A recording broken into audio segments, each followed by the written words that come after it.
लोकसभा में paper leak से जुड़ा लोक परीक्षा अनुचित साधनों की रोकथाम संशोधन विधेयक 2026 आज विपक्ष के भारी हंगामे के बीच ध्वनिमत से पास हो गया। इससे पहले विपक्ष के नेता राहुल गांधी ने पेपर लीक से जुड़े बिल पर 50 मिनट स्पीच दी। उन्होंने कुछ आपत्तिजनक शब्द भी बोले, फिर कहा कि गृह मंत्री ने दिल्ली के छात्रों पर फायरिंग के आदेश दिए और इसे लेकर सत्ता पक्ष ने जमकर हंगामा किया।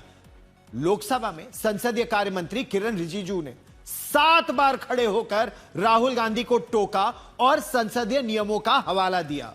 नेता प्रतिपक्ष से किरण रिजिजू ने कहा कि आप अपने आरोपों के समर्थन में या तो प्रमाण दें या माफी मांगे।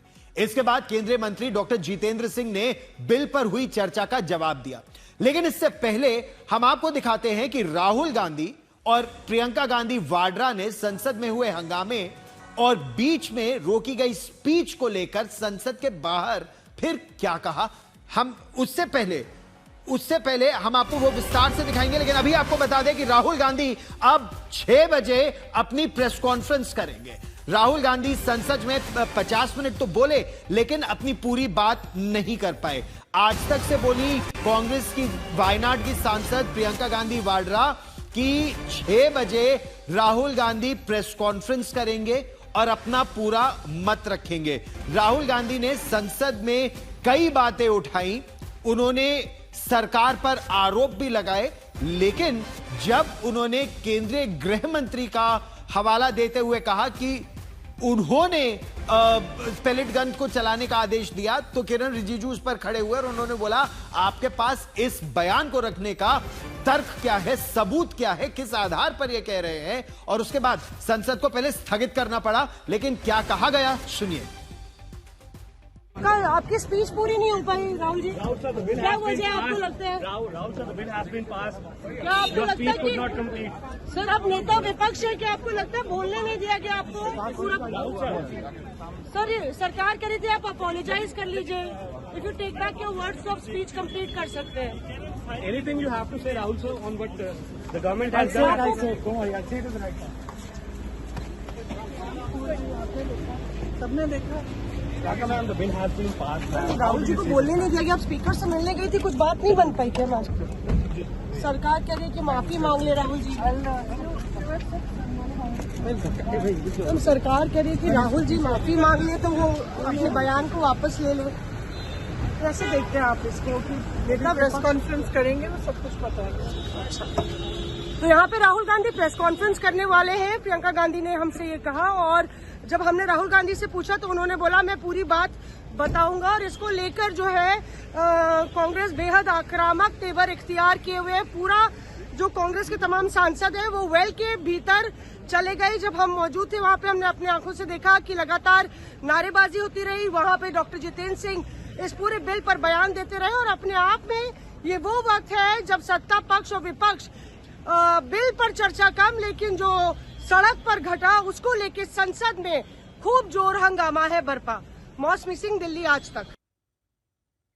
और संसद में गृह मंत्री अमित शाह को लेकर राहुल गांधी ने जो बयान दिया उसे लेकर बीजेपी सांसद अनुराग ठाकुर ने भी कहा कि राहुल गांधी को गृह मंत्री से माफी मांगनी चाहिए। मेरे सहयोगी जितेंद्र बहादुर सिंह ने उनसे बात की। गृह मंत्री को लेकर के कई आरोप लगाए हैं सदन के अंदर। हालांकि बिल तो पास हो गया है, लेकिन राहुल गांधी अब फिर प्रेस कॉन्फ्रेंस करके तमाम चीजें बोलने जा रहे हैं। पहली बात मैं कहूंगा, राहुल गांधी जी ने अगर इडियट शब्द का इस्तेमाल स्टूडेंट्स के लिए किया है तो हमें घोर आपत्ति है। अगर उन्होंने अपने आप के लिए इडियट शब्द का इस्तेमाल किया है तो स्वागत योग्य कदम है। उन्होंने खुद एक्नॉलेज किया वो क्या है, देर से ही सही, माना तो सही क्या है। और दूसरा, आज गुरु पूर्णिमा है। राहुल गांधी जी ने एक संदेश कांग्रेस और इंडी गठबंधन के नेताओं को दिया है कि इडियट को गुरु माना है। और जहां तक गृह मंत्री जी की बात है, इससे बड़ा झूठा आरोप, बड़ा आरोप बगैर तथ्यों के लगाना कि राहुल गांधी जी की आदत बन गई सुर्खियां बटोरने के लिए, भ्रम पैदा करने के लिए सदन का दुरुपयोग किया गया। राहुल गांधी जी को गृह मंत्री नहीं, देश से भी माफी मांगनी चाहिए।